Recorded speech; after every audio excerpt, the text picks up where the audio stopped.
Welcome back to Two Homers and a Realist. This is the midweek pod going into the Kansas game. We're fired up and excited. We're about to take the trip to Lawrence. It's Thursday. We're going to leave on Friday and be up there partying for the last of the OU Kansas games. In fact, probably the last visit to Kansas for an OU team, maybe ever. I'm Steve. Lucas. Jay. And Connor.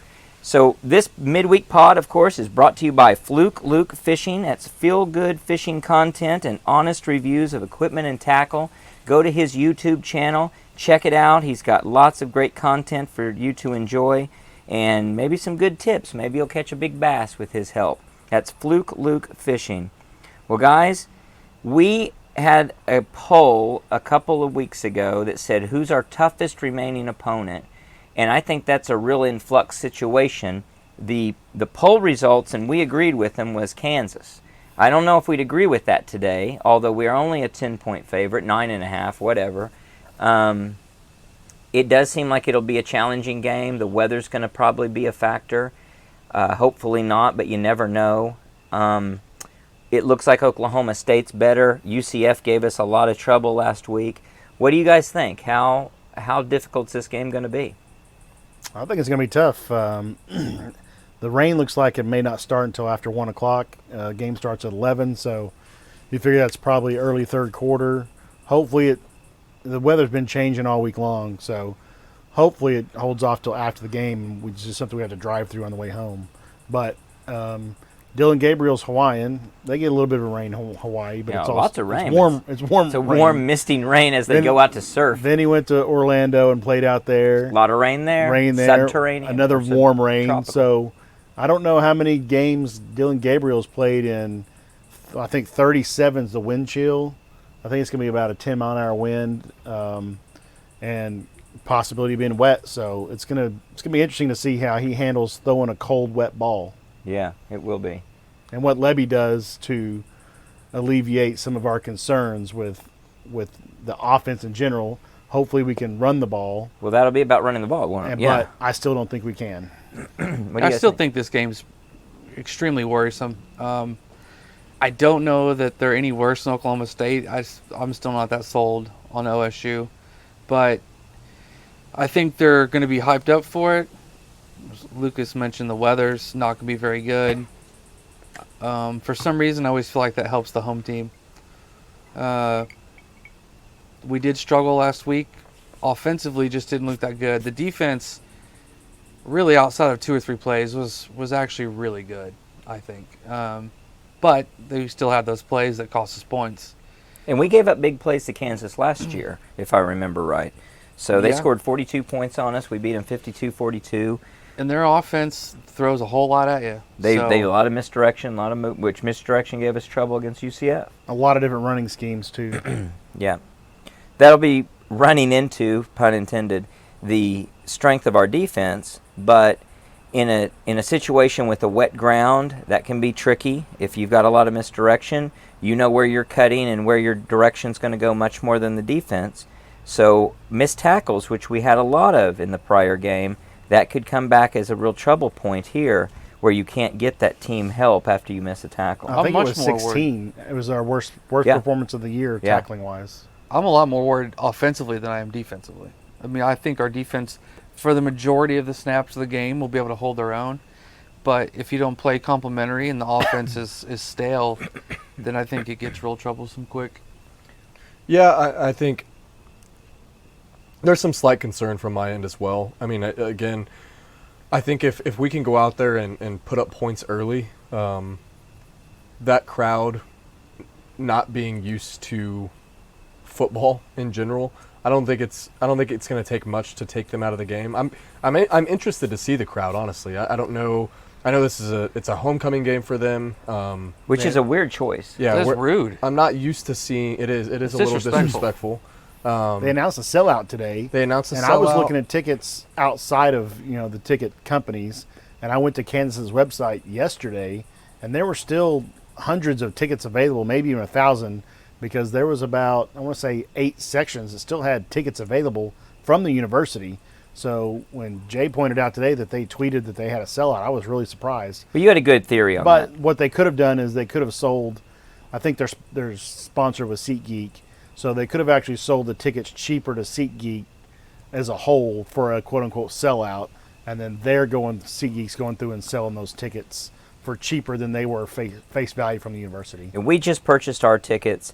We got them for all in, tag, title, and tax, $65 each. Pretty good seats in the about the 10-yard line on the sidelines. So up, quite a bit, for 50-some rows. So there was a lot of availability at pretty good prices. I don't think this is going to be a very strong crowd. I'd be surprised if it's a very strong crowd. And even if it is, between a slow start for Kansas and weather, there's a lot of reasons for them to check out really soon. Last time we were there, the crowd was extremely weak, but obviously everything changed, and they started inviting everyone in for free as they looked like they might pull the upset, which they didn't, due Almost to some did. crazy dramatic heroics and other goofiness that went on. Still won by 2 scores in that game. Won by 2 scores, but of course I criticized Lincoln at the time with those 2 scores because he really, I thought, pushed the envelope on risk in a way that was not very smart, putting us in a position where disaster could have been really, really bad, was definitely possible just for a kind of cosmetic score right there at the end. So it was a close game last time. It was a fairly close game, a poorly played game in 2019 after the rain delay. The crotch grab game in 17, what was that score? We killed We them. killed killed them. them, We yeah. just destroyed them, so that wasn't an issue. That was a very cold game. And they haven't beaten us since the 90s. We'll have a tweet that'll go out Saturday morning showing the history in this series. We've obviously dominated it. They haven't beaten us in a long, long, long, long time, and so that's hopefully something that we can continue with this game here. Well, what other things are you guys hearing about this flu issue? Because that's sort of the hidden or secret breaking news. Flu is going through the team, or there's certain players that have been infected. We don't know if they're missing practice. I guess the question would be, what do you do with players who appear to be sick with the flu? Do you isolate them and tell them, here, just watch game film and skip practice lest you infect your teammates? I know practice is important, but at some point that's kind of scary with the incubation period. You may be getting it right at the wrong time. I'm not sure that they do much of that, other than they might break up the position groups so that you're not down every linebacker you have for team meeting or positional meetings or film breakdown. Maybe they're masking up. Yeah, I'm sure they are. Yeah, I'm sure that'll do a lot for them too. No, I don't know. It shouldn't matter. It's kind of interesting to think who might be out. I guess who would you worry about the most, and who would you worry about the least in terms of starters by position or maybe by individual player? Any thoughts on that? I think we're deepest at defensive line. So if we missed 1 or 2 defensive line guys, I think we have enough to plug other guys in, especially the young guys. Maybe PJ gets more time. A couple of the younger defensive linemen. I think offensive line would be a huge hit because we're already down in that position currently. And kind of struggling a little bit. Yeah. Especially if it's like a Guyton or a Rouse. Rouse yeah. would be very bad. Billy Bowman would be Yeah, I was gonna say Billy. hit. I mean, just from a veteran standpoint in the defensive backfield, I think he provides some sort of, anchorship back there that the safeties that play can rely on, who are next to him. So I mean, I Stutz wouldn't is want. an obvious one. Yeah, Yeah. Stutzman's obvious, We're but fairly we're deep deep in in the linebacker. linebacker position Yeah. as well. So I know, but they're still They- you've got the heart of the defense. With their I mean, running part of the scheme team, yeah. being so multiple, it would definitely hurt to be missing linebackers. We can all being agree able to that- fill in gaps. we can all agree that we hope it's Schmidt Schmidt, yeah. as a starter. If we were missing, I heard on one of the pods I was listening to that Elzinga's been kicking for practice. He's Yeah. been kicking field goals also. instead of That's just promising. punting. So We got us a new little Austin Seibert type of guy out there doing punts and maybe Stogner's field goals. sick and we have to play a 4th wide receiver all game. Could be a blessing. Oh, man. It honestly could be a big blessing. No offense to Stogner, but we just have been talking about it for a while. We think it'd be very beneficial just in general when you've got an average tight end and you've got above average wide receivers that potentially could add a lot. I'll throw you another semi-hot take. What if it's Gabriel? What if Gabriel can't go and we have to go with Arnold? How confident are we that we can win this game if Arnold has to step up and be the man? Well, it depends on what Levy would do in the run game with the quarterback. If you know that your backup going into the game is Davis Bevel, then maybe you don't use Arnold's strengths and let him run the ball, which would really help our offense, because Gabriel has been was our leading rusher last week. Yeah. He's actually been, since they've incorporated that, our offense has been a little bit better. And to me, that'd be so short-sighted, though. It's like, how often does a quarterback get hurt? What are you doing that you think he's going to get hurt, you know? Like, Gabriel hasn't gotten hurt in what he's done. So I guess run the offense. I mean, last year he got concussed. I'd say run the offense. But I guess to maybe twice, kind of quantify it. So what if I could gauge it, and Steve, to your question, like confidence-wise, with Gabriel, I'm 85% confident that we win this game. If we go to Arnold, I'd probably move that to 75 or 80%. I still think it's a really, really good chance. I'd be similar. We've talked about the floor between the two being pretty similar. But now, that Arnold may be having different the higher now. ceiling. Their floors may be a little different now If you're not because running Gabriel's Arnold. done, well, not just that, but Gabriel's done better and has more experience this year. Yeah. So I would say he's maybe elevated his floor almost certainly above where Arnold's is. But the catch-up, it may be a one-game catch-up, and that floor is at the same level, and the ceiling obviously is higher with Arnold. I look at this as the opponent as well, right? Like if this is the issue that we're having going into Bedlam, the percentages are different. Like if I'm 85% on Gabriel with Bedlam, I'm probably more like 65% with Arnold starting in Bedlam. The only thing, I want Jay to weigh in on this too, but before that, the only thing to think about there is, what if we were on the other side of the ball? What do we hate to see? We hate to see the backup. We get prepared for the right guy, and then they bring in this guy who's got a different skill set, and we're not prepared for it. If we could utilize it properly, what I tend to be or think is the case is Arnold can throw the ball deeper a lot better. Yeah.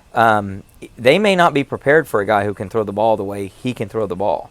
So and he's obviously not scared to tuck it and run either. He may jump out and get 3 quick scores on him, and it doesn't matter if they adjust to it. I mean, I think it's a bit of would be a rough spot for your first start. I mean, it's a decent team. It's going to be cold. Have you seen the moxie on that kid? He can handle it. But it's probably not an ideal first start. What is an ideal first start? Arkansas State at home? Yes, at home. Yeah, probably so. At the end of the day, I don't think we see a big impact, honestly. I mean, even the one start, I'm hoping, maybe I'm being optimistic. Who knows what the flu is doing right now as we speak to the team, and who came down with symptoms today and who's having to deal with it. I am glad that we got it, right? Yeah, I'm glad we got the news today. No excuses and not from them tomorrow. Right. So a couple of questions, and we got a healthcare expert in Jay here, so absolutely. he can help us out. I know just about 1% of everything. So that's an infinite percent more than what we know. 2 thoughts on it. One, do you think they got the flu shot? I haven't heard if the flu shot is supposedly effective against this strain, and it's kind of funny that we always have to guess about the flu shot versus getting all the variants and cut out the uncertainty. But if you either did or didn't get the flu shot team-wide, would you strategically try to expose your team on, say, a Saturday or a Friday, thinking that with incubation it'll hit them midweek and then they'll be back up to speed and you'll get it through your cycle? Or do you try to keep yourself safe? What do you try to do there? Well, I think you try to avoid the flu at all costs, no matter what. I don't think there's any good time to get the flu when you're talking about it being a competitive football team. I'm just assuming you're going to get it. If assuming you're going to get it? Yeah. Is that a bad assumption? Assuming maybe? it's going to be an issue within the team, which it seems like it is right now. Knock on wood, couldn't tell you the last time I had the flu. But you're kind of a man of steel when it comes to your bodily health. Yeah, I think you're right. I think you're certainly right. It's just an interesting concept of the fear that you're going to get the flu anyway. Might as well. I guess if you could get it on your terms. I guess all I could say is maybe you want to get it all at once, kind of out of the way. Yeah. I don't know. I think that's a false. I'm doing a little tongue in cheek on that, but it's an interesting little thought process. Well, what other things do we think schematically we're going to do to prepare ourselves and position ourselves to be more competitive in this game offensively than what we were in the prior game? Is it just execution, or do we have to come up with some really different concepts of what we're lining out there on the field? I don't think Kansas is good enough for us to change doing what we do. We just need to do it better. More consistent and more... I think we saw a glimpse of it in the last drive, right? Yeah. With what we've all been wanting to see from the running game. I mentioned it after the game last week. I mentioned it pre-pod today in our video. If that is the Gavin Sawchuk that we're going to be getting, where we see him running, getting yards after contact. There were huge holes in the last drive, and Malzahn came out after the game and said that his guys were definitely wore down on those last two drives. Yeah. And obviously our pace has a little bit to do with that, even though we've talked lots of times that we don't always love that pace. But they weren't the only holes we had all game. We had goals. We had goals. You weren't sitting in the correct seats to be able we to had see holes the they gaps. didn't find. So the we gaps didn't have, were there. We didn't have running lanes the first 3 quarters of the game. Not much. Not from the end I'll zone, just die on this I can tell hill you. that whoever we put back there, just give the guy Run. 20 carries. Let him Let go. him go. Just let him do what he's going to do, whether it's successful or not. Give somebody a chance to show themselves and get in the pace of the game. Get used to the hits. Get used to the weather. Get used to all of it, and just see what they can do. I think this game we see more outside running than we've seen the previous 7 games of the season. I think our strength is running towards the receivers blocking, and we've got Sawchuk's fast enough to get out there. Tawee Walker to me is your running down the middle guy because he always falls for the extra yardage. I don't think Major should be playing in case of injury, but I think this is the game we see more outside running. Do you think that, I didn't really have a chance to really look and break it down, did we get more straightforward, I'm going to call it simple, in our line blocking and have success as a result of that at the end of the game, or was it just that they were worn down? I think when Savion Byrd went in there, it made an upgrade over Schaefer, and that in conjunction with the defensive line wearing out for UCF, We've got to get made the difference. We've got to get the consistency with Bird and with our inside offensive linemen, in my opinion. I mean, they're going to make or break a lot of the run plays that we have because, Lucas, to your point, we haven't been running a lot of outside schematics with our run game. I think if we're going to continue on the path that we're on, we've got to get better in the interior of that line, and because we saw Bird completely whiff on a block, which he got pulled for early in the game, and then he comes back in those last couple of drives and looks like a completely different offensive lineman. So I don't know if it's you have to teach him a lesson early on to get his best out of him. I hope that's not the case, because look at the guy. There's no reason he should be bad. There's no reason he should be missing the blocks that he's missing, especially against a UCF team who is one of the worst run defensive teams in the nation. So if you can get his best or close to his best on that side, and then Caden Green continues to grow and develop like he needs to on the other side, we're talking this to death. We've talked about it all season. But, I mean, there's no reason we shouldn't be where we need to be with the run game. I would say, slightly off topic, but, halfway through our season, or maybe a little more than halfway through the regular season, I am absolutely shocked at our run game. I'm not going to lie. Me too. I thought we were going to come in, and that was going to be the bread and butter. I all thought did. we were going to lean on Barnes and Sawchuk and the line, just be able to move people and have easy play action pass. I thought we were going to run 300 yards a game. Is our lack of, or the times we've seen success, to turn around on my question before, do we just need to keep our pace up so that eventually the run game gets there by wearing teams down? I don't like relying on that because by the fourth quarter it's too late. Because then we're worn down too, though. Like with the pace, true. like we've talked about, True. like our offensive linemen get worn down early as well. So I don't know where that balance is at. And it's almost like, hey, the offensive linemen need to stay a little bit extra after practice for some conditioning because they're going to be doing the bulk of the lifting on that side of the ball. They're exerting the most effort out of anybody. I would love to see the analytics on yards per carry, when we take our time, run a play, versus, Figure it out. versus a hurry up and quick snap. Well, we showed it last game because we were in that in-between zone we talked about with And we had 6 success. minutes to go in the game or whatever, and we Yep. actually kind of huddled up a little bit and then took our time and were snapping the ball inside of 10 seconds and not doing the hurry up, and that's when we had our most success running the ball. Well, let's- yeah, go ahead, sorry. Think about anytime you've done something. We played that way for Florida State too. Yeah. And think about anytime you've done something athletic or just when you're doing hard work. If you try to rush yourself from task to task, you will wear yourself out really quickly and you'll make mistakes. But if you just take a second to catch your breath, and I don't mean more than a second, you can really get yourself together and execute better. I also wonder too, when you line up and you give yourself that much time, it gives the center time to call out players and call out checks and call out your different To really protections see and what's in stuff. front of you. And I wonder what they're taught when it's that hurry up.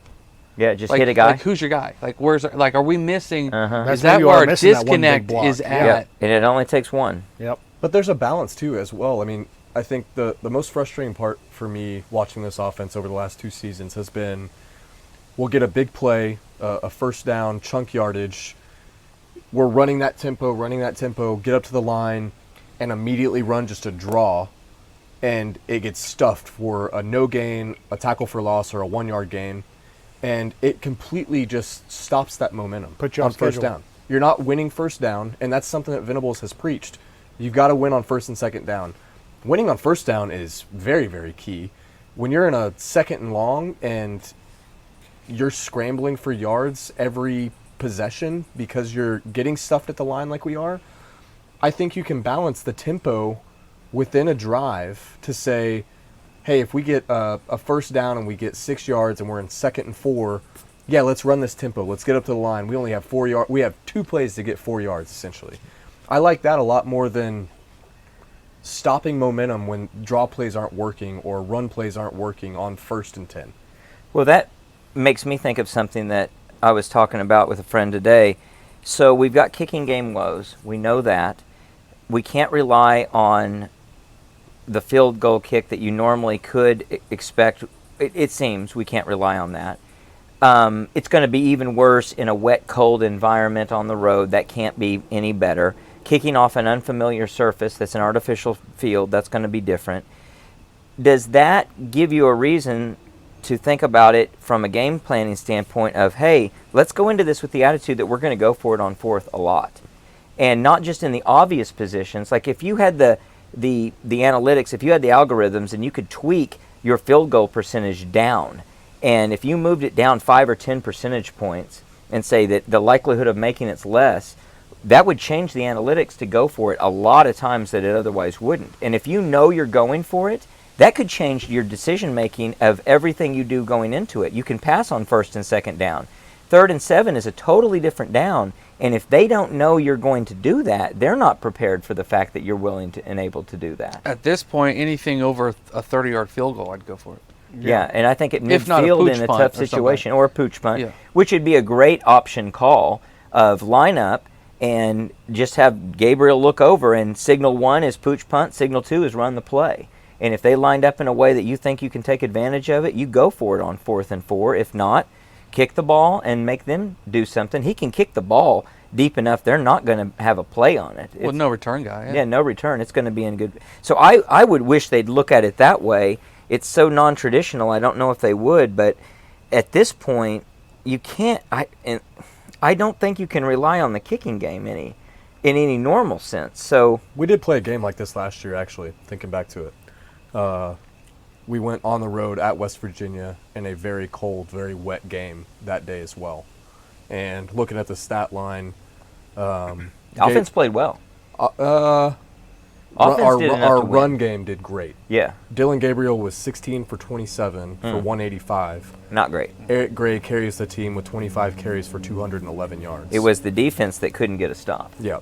And I think that's a game. I think Mims dropped an obvious touchdown early in the game, in that game. But Well, they went on like a 6-minute drive to ice the game. Yeah, and back- to beat us with a field goal. back too. to the kicking woes, I mean, we can look back. That's where the trouble started for Zach Schmidt, is Venables throwing him out there to try to tie the game. and tries to kick like a 50-something yarder, I think, or a 40-something yarder in the cold, wet, windy environment, and Schmidt misses it, and it essentially that's when Gave West them a Virginia short goes field. down. Yeah. I guess the game was tied. We were trying to go ahead, and gives West Virginia the short field to go win it. So hopefully games like that can transfer over, but and we can build on that experience. And Steve, to your point, hopefully the coaches are looking at that and are learning from it as well. I would hope so.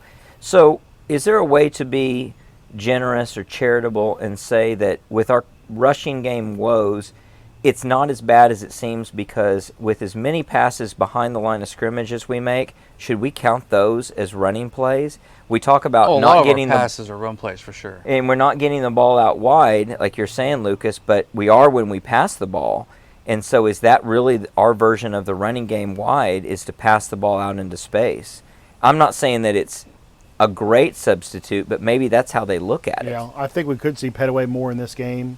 We've talked about it since couple of the early games when he did get quite a few passes caught early, and then The first game of the season. 4 games without seeing him essentially. Yeah. But I think this is a week that you could use that as your running game on the little receiver in motion, him coming out of the slot. A lot of guys are going to be focused on Stoops because he's the go-to third down guy. But say you don't have Stogner in there, you got 4 wide with, let's say, Farouk, Anderson, Stoops in the slot, and then you've got Petaway running either next to Stoops in that slot or on the other side in the slot. And you've got these 3-yard passes that turn into 8-yard catches, stuff like that. That can move the chains. But I have a key factor that I hadn't thought about until we started this pod. How many road games this season have we seen our guys slip? Yep. We had Cincinnati was bad. Cincinnati's really bad. Tulsa seems like Tulsa there was was really slips.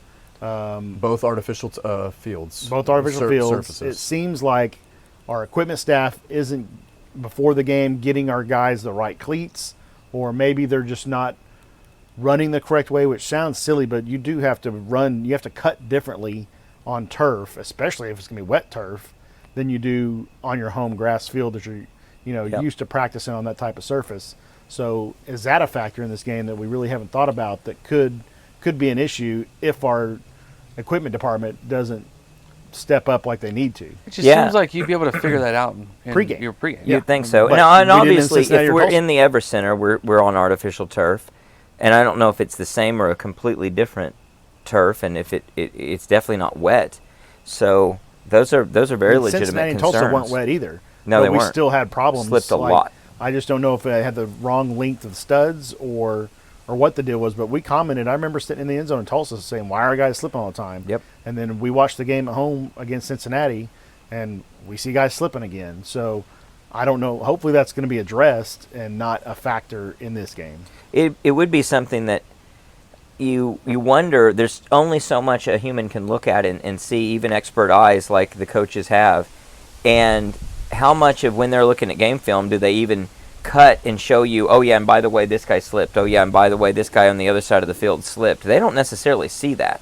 So I see opportunities that they may not be recognizing what's going on in terms of equipment failure or problems that we might see that they don't see. That very well could be a case.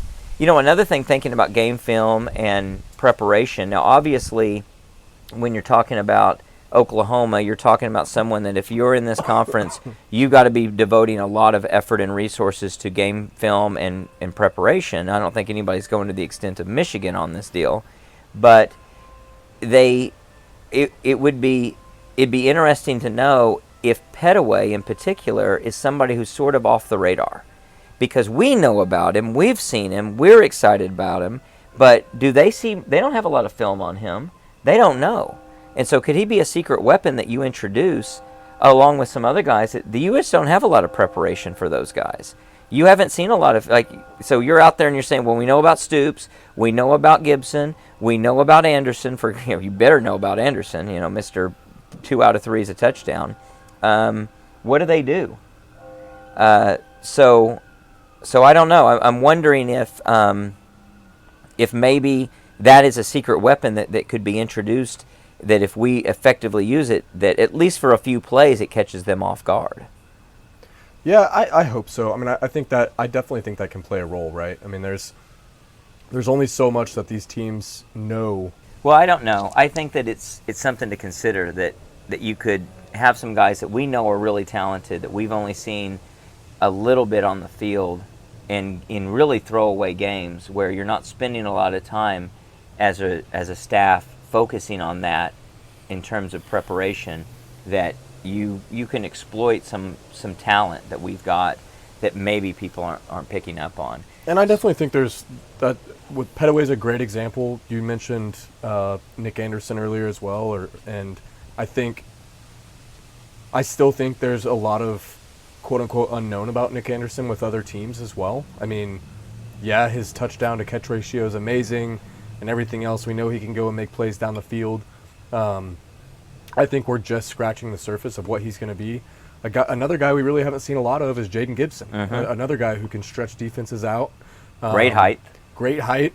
So all it takes is one or two things or one or two plays drawn up for these guys that teams aren't used to really bust something wide open. So I'm a Petaway apologist and homer. I want to see him a lot. I think this is a great opportunity to do that, especially in a game where you are going to have to deal with the elements. You're going to have to be taking care of a lot of different things, both offensively and defensively. I think he's just something that could maybe set a different pace than what not only we're used to, but definitely what Kansas and the opponent's going to be used to as well. So, switching gears, I don't have to ask Jay, although we'll get Jay's weigh in on this because he's the expert. You know, Kansas, in terms of recruiting, they don't have a lot of depth. They don't have the luxury of filling a lot of positions with talent. They've got to pick and choose where they focus their efforts. We should be able to find some areas to exploit. And you look at the depth of their defense, I can't imagine there's a lot of depth and talent there. In terms of both, we can wear them down, as well as we can just exploit a weak position if we know what we're looking for.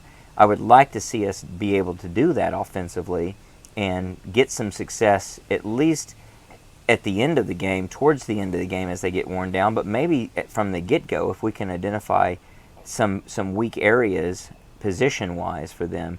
Jay, where do they typically fall in recruiting, just generally speaking? I know you don't follow Kansas recruiting real directly. They've been doing better under Leipold. I think he's a really good coach, potentially maybe the lead guy for the Michigan State football job, which I think would be a huge loss for Kansas. Yeah.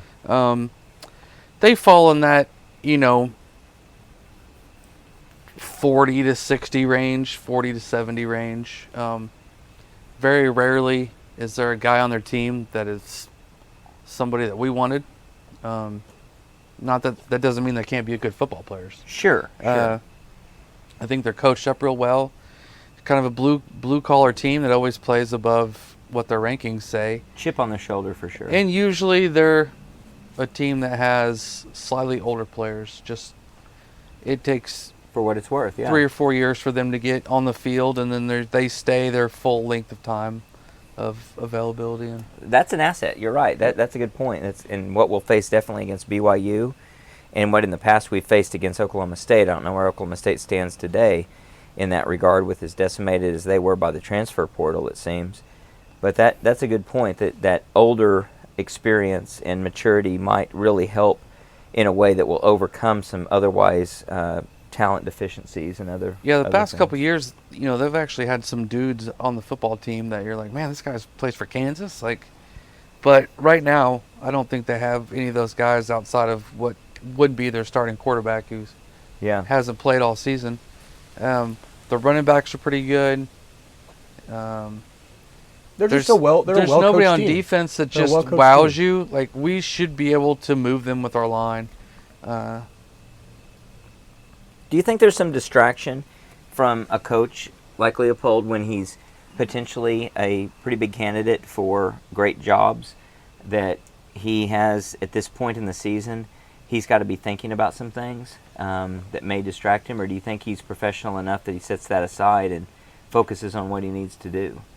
It's probably human nature that you can't help but have it distract you a little bit. Yeah. But I don't know how much he's really in talks. I don't know if he's having to fly out on a Tuesday after practice to go talk to somebody at Michigan State or whatever. But so I don't know how much you can really quantify that. I hope he is. Yeah, I hope he I is agree. too. I think a lot of their success And I think a runs lot of through him. him. Yeah, I I think- think a lot of what they do and what they play for is because of the way that he's coached his team up. And if he's been slightly checked out, which I doubt he has been, but if there is that, I wouldn't mind latching onto that as some sort of potential advantage for sure. They've also had a bye week.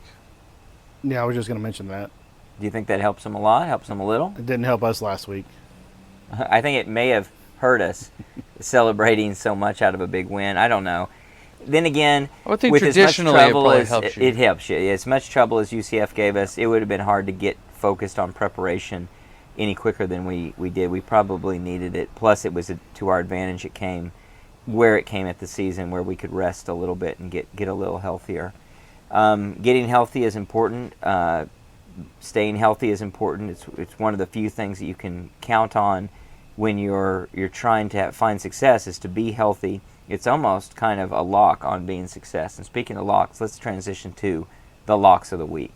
The realest deal. Locks of the week.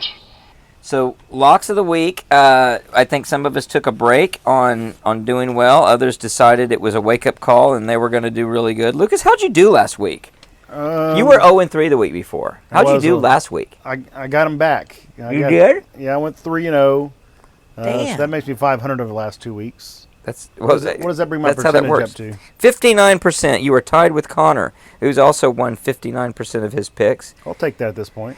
I would take it too, because I'm at a lowly 43%, and our friend Jay is right there with us at 41%. I was 0-3 last week. Jay was 0-3. Connor was 2-1. That's 5-7 as a group. Overall, we are 54, 53, and 1. That's right at about 50%. That ain't great, boys. Well, let's see if we can turn that around for some of us and keep the momentum going for the others. Who wants to start us off with their locks of the week? Let's start off with Jay. He's gonna have a big week. Come on, Jay. What do you got? Big Big week this week. Here we Big go. week. I'm taking Oregon -6.5 over Utah. Okay. Letdown still- game for Utah. Well, I still think Utah's punching a little bit above their weight. They're just a scrappy team. They're a good team. They're playing like their third different quarterback, which is even more embarrassing for USC to lose. Oregon had the week off. I think they can come out. Since I got it under a touchdown, I feel pretty good about it. Oregon played last week. They did? They played Washington State. And Yeah. they battled early and then stretched out the lead in the second half. Well, that's why I'm 0-3. Sorry. It's okay. 0-6, actually. the Oh, last it's 2 6. weeks. That's correct. I'm going to take Iowa State -1.5 over Baylor. I think Iowa State's turning into a decent little football team, and Baylor looks like trash most of the time.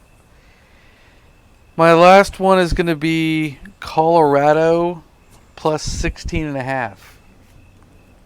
Yeah, just feels like too many points. Who are they playing? UCLA. That's right.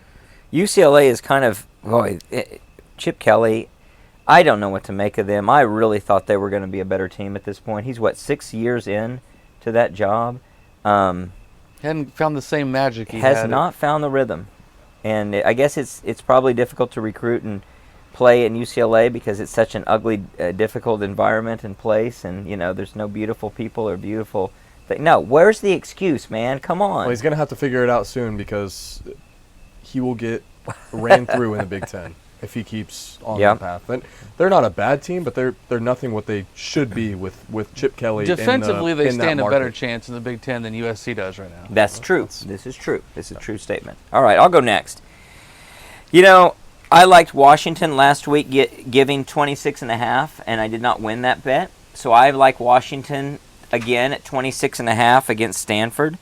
I'm gonna double down and try to do that again and see if they can win. Stanford's really, really bad. They're not good at football. I don't know, they're good at protest and maybe math, but they're not good at football. I like Penn State giving 32.5 to Indiana. Now that's a team that is not good at football, and I'm counting on it. Penn State given a lot of points, but the last time I gave a lot of points, they covered for me. So I like my Maybe chances a little ticked there. off too. Maybe a little ticked off, and they got a lot to play for.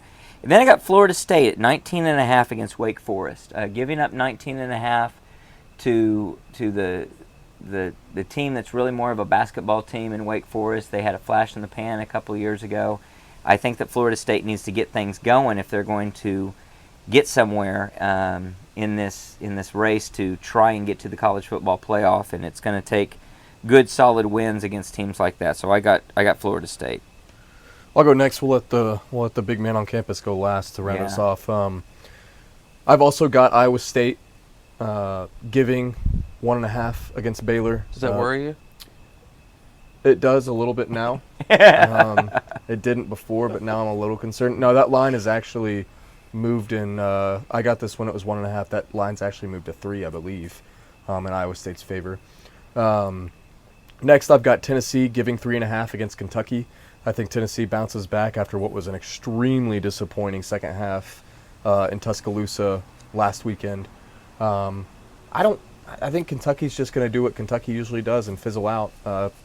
And another basketball program. Yeah. So I like Mark Stoops, but I don't think they're great. And then I've got North Carolina in a bounce back game, giving 11.5 to Georgia Tech. That game against Virginia, I think everybody nationally and especially in that part of the country is asking themselves how that happened. I mean, what we said Old Dominion beat Virginia earlier in the year, I think. And Virginia comes out and beats the number 10 team in the nation. So I've got North Carolina bouncing back against Georgia Tech.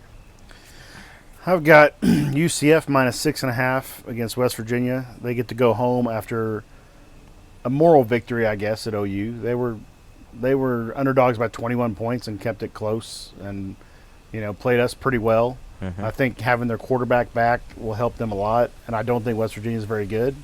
So I got UCF minus 6.5. I've got Oklahoma State minus 7 against Cincy. Cincy has a pretty good front line on defense, but OSU has the running game rolling right now with Ollie Gordon, who I think is probably the best running back in the Big 12. The Texas kid, Brooks, is pretty good. But I don't know. If you look at it for what he's running behind and what he's got to work with, it's hard to say Ollie's not the best. I mean, and watching him, as much as it pains me, it's fun to watch him run the ball. He's big, man. He's had a couple 200-yard games this season. He's built to where he can run over people, but he's also fast enough to break away from people. And you know what he also gets? He gets more than like 5 carries a game. He gets the carries. They feed him the ball. He gets I think last week carries. they said he was the only running back for Oklahoma State to touch the ball. Wow. So, he's their best player. I mean, yeah, but on either side, he's the best player on the team. That's key to get your rhythm. Yeah. And then I've got Tulane minus 10.5 against Rice. Tulane has to go to Rice. So that's a short trip for them. But I think Tulane's playing pretty well, and I had Rice earlier in the season, and they screwed me, so it's a good reason to go against them. So those are my 3 locks. Those are good locks. I hope you're 3-0. Hope we're all 3-0. No contradictions this week. That's good. Yep, that's right. That's going to be something. That'll help us maybe. We do have one double down, of course, with you guys with the Iowa State. Well, let's talk about this game with the Sooners and a score prediction. I've got a score prediction, and I'm going to preface it with this is a realistic score prediction. But it's also what I think we need to do if we're going to be a national contender. We need to have this type of a score against Kansas. Now, weather can screw this up. Weather can make that, the over-under is 65, and that very well may be high for the weather. Who knows? You get into the end of the first quarter and you say, well, there's no way they're going to get there because of the nature of what's going on in the game, plus the weather slowing it down. I don't know what Kansas's point of view is going to be if they're going to try to shorten the game, and that could interfere with me hitting my numbers here. But I think if we execute, we can do this.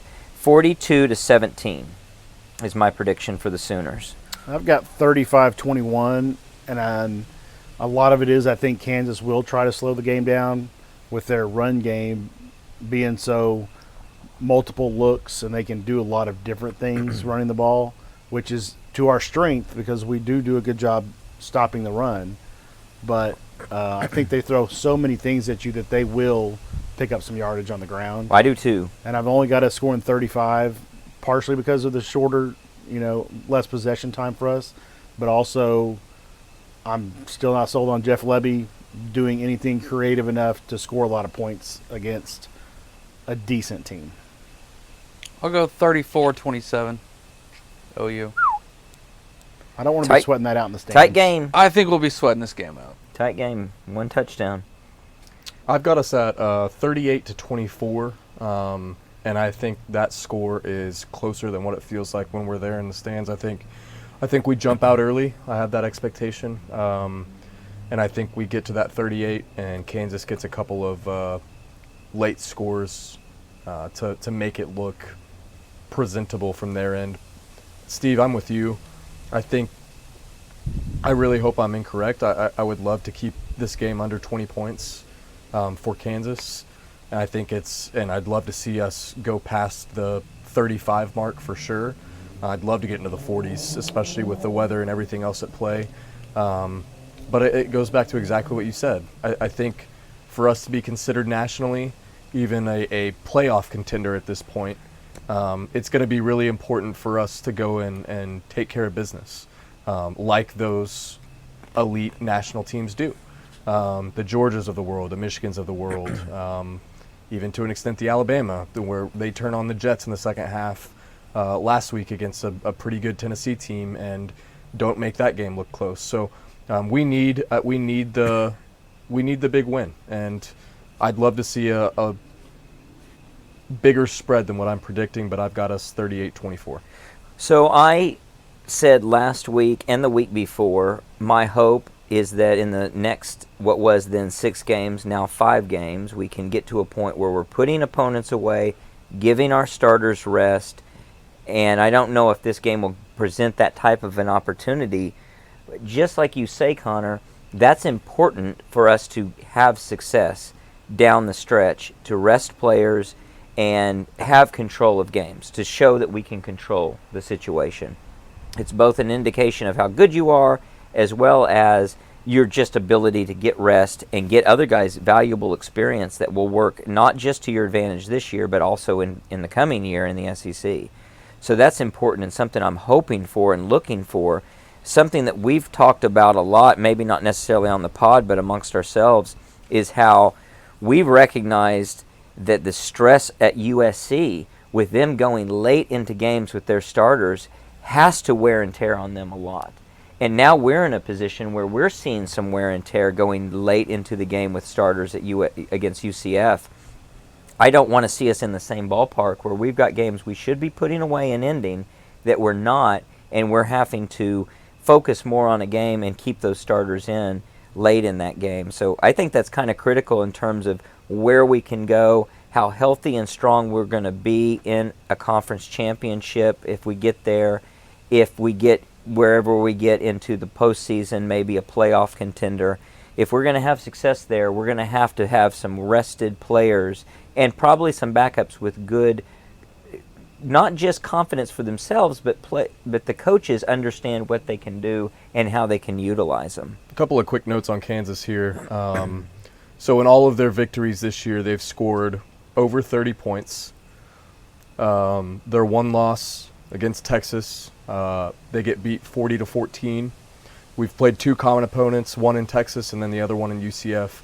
Given UCF was down their starting quarterback when they played Kansas, Kansas beats UCF 51-22. So I mean, it's a team that can put up points. I don't know if they've faced a defense outside of Texas. They haven't. They have not played a defense outside of Texas's defense. That's the caliber of defense that we have. I heard an interesting quote this week. We haven't talked a whole lot about defense, so I'll just tidbit it here. Someone defining our defense as a boom or bust. It wasn't they look like this. It was we are a boom or bust defense. I'm not really aligned with that. I know we've given up some big plays, but it's not at the level where I'm saying we're having just as many busts as we are quote unquote boom plays, right? So I think I think defensively, it's an opportunity for us to really say. I mean, we have what the 14th best scoring defense in the nation, something like that. So I don't think we can pigeonhole this group as a boom or bust defense. I think we are pretty technically sound, and we show some shortfalls occasionally, especially on balls over the top and in the middle of the field. And I think that can be cleaned up. And I think this is a good opportunity against a good quarterback in Bean to show that we're not going to be giving up those big plays over the top to him and letting him stretch us out like he has seemingly pretty often against some of these other lesser teams. Yeah, I'd say if we give up big plays like that, we could be in real trouble real fast. We're going to be in the Jay situation where we're really sweating it out. Yeah. And I don't want to get in that situation. We saw that, 2 years ago when we were there, when they let all those fans in, and they showed up when they said they opened the gates. That place was rowdy, and those fans they suck. I mean, they're right behind the student section's right behind the OU bench, and they get their say in. So, again, just put it away. If it's like it was in 2021. This is going to sound like a knock against Gabriel, and it's really just a relative knock because you're talking about one of the best players in college football in comparison. If we're down and we need, or if we're close and we need a first down, you don't have a Caleb Williams that can pull out some magic. In fact, Caleb Williams can't necessarily pull out magic. That was an amazing thing he did in a weird situation. And he looked bad a lot of that game. And so if you're down and you're relying on Gabriel to come through, I know he came through in Texas, and that was tremendous. That was awesome. That was something for the legends and the memories. But you can't depend on that all the time. Almost nobody can pull that off. You're not going to get another Tom Brady-like performance in some kind of a comeback, especially in a game. At least it seems like any time that we're in a game against a lesser opponent, you just don't see that. You just don't see the team rise to that occasion. It's almost like not all 11 players on the field take it serious enough to know they have got to get it done. They wait and rely on someone else to get that done. So it really scares me if we get into a situation like that we won't be able to overcome that. And you'll be saying, you can't drive the ball 40 yards to get a field goal against Kansas, and yet you can drive it down and get a touchdown against Texas. Well, yeah, that's sort of the nature of it sometimes. That's how it goes. And that's what's frustrating is over the past few years, we've gotten into conference play, and it's like, oh, we're in conference play now. Every game is going to be these exciting, nail-biting performances where I just have no desire for that anymore. We're a better team. We have better players than the other teams. We have better coaching than the other teams. There's no reason whatsoever that this should be a dogfight. I don't care how good Kansas is this year or how much they've improved over the past couple of years. There's no excuse for us not to go in there, take care of business, and move on to a really big Bedlam game the next week. And that is interesting. It's Bedlam next week. I don't think it's anything we're looking forward to as terms of like overlooking Kansas, but it doesn't get easier out of this for sure. So it's something you want to see some building blocks and hitting new plateaus. I got a listener question from Brett, and this is a little off topic, but also kind of interesting. So USC, looking at the Trojans and all their woes and the goofiness going on, and we hate watch them with much glee. Let's suppose they lose 2 of their next 4 games. Their next 4 opponents are California, if I get this right in order, I hope so, Washington, Oregon, and UCLA. Correct. If they lose, if I told you they were going to lose exactly 2 games, which 2 games would you choose for them to lose as a hate watcher? As a hate watcher? Yeah. I'll let someone else answer before I answer. Here's my answer, and see if you guys disagree with this. I want to see them lose California and UCLA. I want to see them lose a game that's very losable. It's losable on paper just because of the nature of the team and how they're playing, plus they're only 10-point favorites, and we're worried that Kansas could give us a game, and we're a 10-point favorite. So very much so, California could give them trouble going on the road. Lincoln Riley's been sick with pneumonia. He's missed practices. They're sort of in disarray. They've got a lot of, I think, inner turmoil going. You know what's hard about that for them? It's not just their head coach missing practice. It's their offensive coordinator missing practice. That's a great point. Coach. Lincoln is Great the only point. person that calls plays. Yeah. He does all the hand signals into the quarterback, And so it's going to be very interesting if something really bad, and if he can't coach in this game, what are they going to do, offensive coordinator? They're trying to, they're petitioning the NCAA or something to get Kingsbury out of the analyst role. Did that happen? I mean, it's I Thursday. That either saw- happened or didn't happen. I saw an X post where it says it happened. I don't know. And again, I They're don't trying know. to get him on as an assistant coach. I don't know instead of an how analyst much or of something. that. Yeah. I don't know how much of that for the is- game. So he what's could going call on? plays. Yeah. I don't know. I don't know. It's a really weird situation. So but that's the biggest. Yeah, it's not the head absolutely. coaching part. He's their offensive coordinator. That's a great point. and it's going to be because when they show him on the sideline, he's signaling in the plays to Caleb, and they've got a second hand with each other because this is the third year they've been working together. Yeah. And so it'll be very crazy if he can't be there for some So the reason I say that's my evil, I wish they'd do it that way, because I imagine the the USC fans and how they'd feel about, oh my God, the two opponents we worried about to get back into the hunt of everything, we had to beat them, and you did. You beat Washington and Oregon, and you slipped up and got beat by California and UCLA, an in-town rival. That would be just wonderful and it from helps my standpoint. our playoff chances. That's what I was in gonna the say. off case that we end The up only with a reason loss. I like what you said was because it helps us out. Does it? How? Because you're giving You're knocking Oregon, Oregon a and second Washington loss, our and you're loss. giving- Oh, right, yeah. right. That's right. why I thought you were thinking that the whole Oh, time. no. Is because That's icing on the that cake. changes that's the landscape gravy. of the playoff. No, that's gravy. With both of those teams No, yeah, being out of the absolutely. picture. That's gravy. And honestly, I think we're in a position where we not only control our own destiny, it's us or nothing in control of that destiny. I don't think we can get there back door. I don't know if we can get there from a we lost and we still get in. I think it's possible, but it's going to be hard.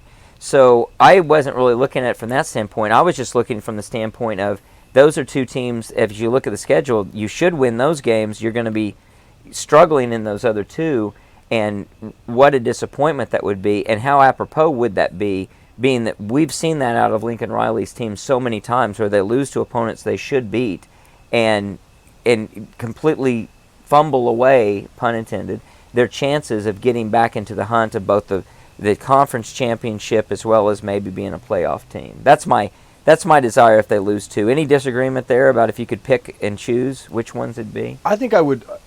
Cal, it would be hilarious. I think if I maybe different spin, I would love to watch them go to Eugene and just get the absolute crap beat out of them. That's and true. I think it might happen anyways. Yeah, it's probably going to happen. Yeah. But the chip that Dan Lanning has on his shoulder, and Lincoln hasn't had to play Dan yet in conference play. It would be so rich to see them just be dwarfed by a good Oregon team. At UCLA also, same reason, Steve. Crosstown rival, a team that we just talked about not being very good. And I don't know, it just completely undercuts everything that Lincoln said he left for and said he's trying to accomplish. It's just, it completely counteracts that. So I think it'd be, if I had to choose, I'd say just an ass beating by Oregon and then a crosstown rivalry loss to UCLA.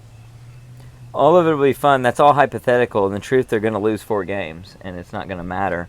But And Lucas's prediction comes true. I don't think it comes true. I think he returns as the head coach. I mean, if he loses 6 games this season, he may not get that NFL job. I think he's gonna get. That NFL job that he's not going to get, he may really not get it. Yeah, we'll see. I don't know.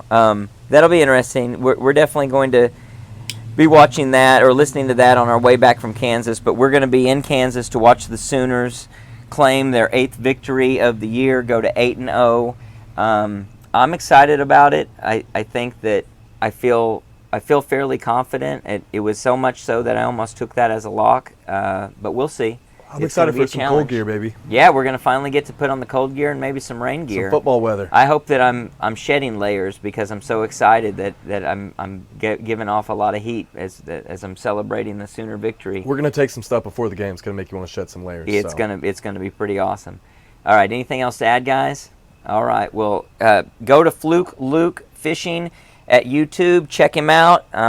Really appreciate his sponsorship. Really appreciate the content he puts out there on YouTube. He's going to be watching the Sooners, I know from afar. His brothers are going to be watching the Sooners in person.